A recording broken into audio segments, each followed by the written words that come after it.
The Amazing Race Season 33 has sadly come to an end, and one team outweighed the rest of their competitors. And I'm so excited to be here with well-known bloggers and Amazing Race Season 33 winners, Kim and Penn Holderness. How are you? Thank you both for being here.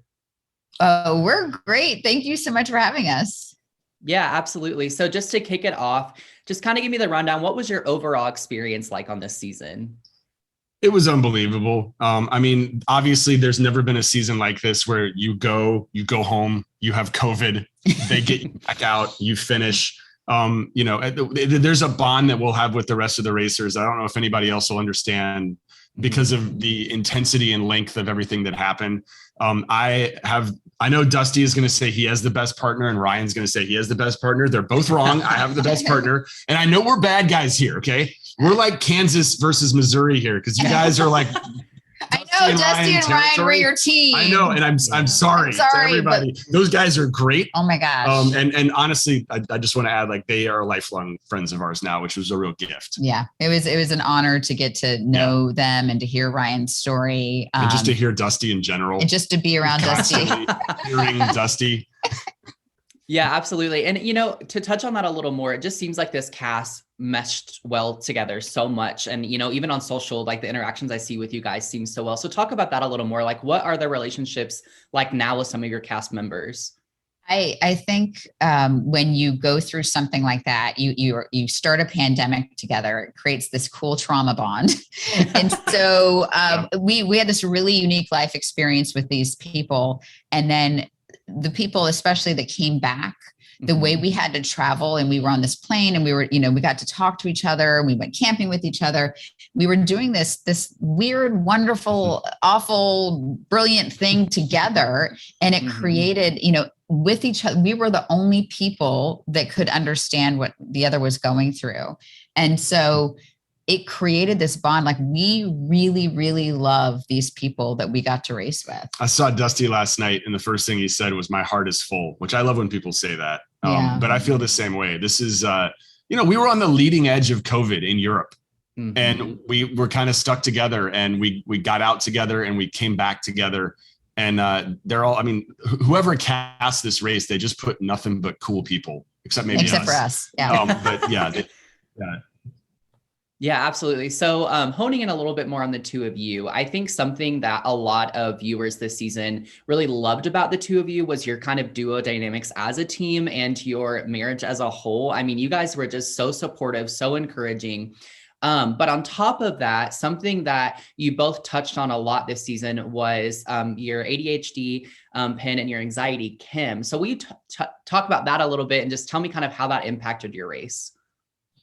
I'm really thrilled that CBS chose to include those bits about mental health in general, because I think for somebody with anxiety, there was no way I could hide it. There's no way I could fake like it wasn't happening. And behind the scenes, there was a moment I had a really impactful panic attack. Lisbon. When before the race started in Portugal, where I didn't honestly think that I was going to be able to show up that day. So the fact that they included that conversation, I'm just really thrilled and honored. But something I have to say, I think for both of us, it served us well, because something that calms me with my brand of anxiety is just I'll journal. But on this race, I just kept such detailed notes. Like, even when we were driving, things we were passing, how far we needed to go. I even kept track of when teams arrived places, how fast we did things. And I knew we'd need to study if there was a final memory task, but down to drawing pictures of things and all that, it was just very therapeutic for me. And it turned out to serve us very well at the end. That was it. That was how we won the race. ADHD, it's really funny watching yourself when you don't have control over yourself and seeing you spazzing out and just kind of doing all this. So that was interesting. But, with that disorder, when you have the ability to focus on just one thing, your superpower becomes hyperfocus, the ability to really kind of absorb a ton of memory and process it if you're able to just focus on one thing.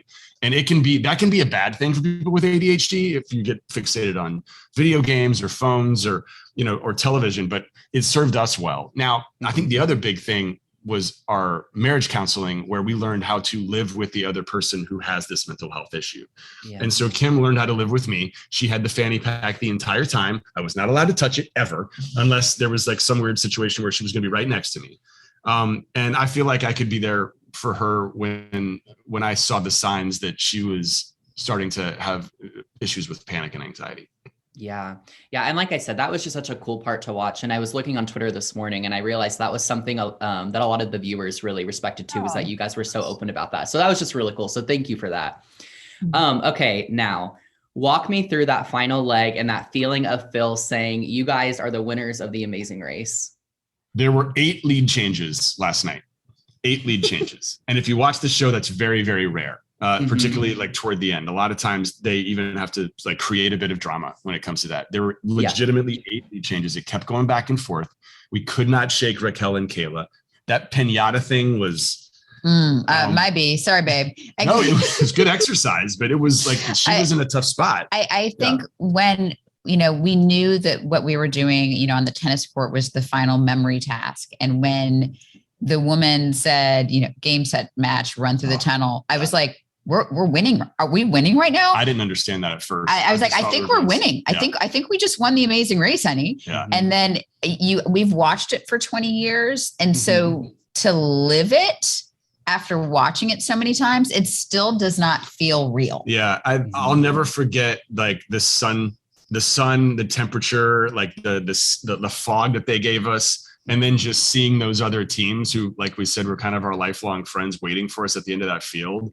It's a euphoria that I guess 33 people have experienced or 33 couples have experienced. And I'd love to know what their opinions are on it, but I don't know that I'll ever feel that way again. And I think one of the biggest reasons it felt so good was because you did it with somebody else. Mm-hmm. Okay. So where can we find you all online for those that aren't already following you and continue to follow you guys' journey? I think Holderness family is the best way. Just put that in the old Google machine. We're on all the Facebooks and the TikToks and the Googles. Oh my God, we're so old. We're so old. You know what? You're great. So it's all good. All right. Well, thank you both so much for taking the time to speak with me. This has been amazing. Congratulations again. And for all of our viewers, you can go and watch this season. If you still haven't watched or need to catch up on Paramount Plus or CBS.com. Thank you, Kim and Penn. Thank you.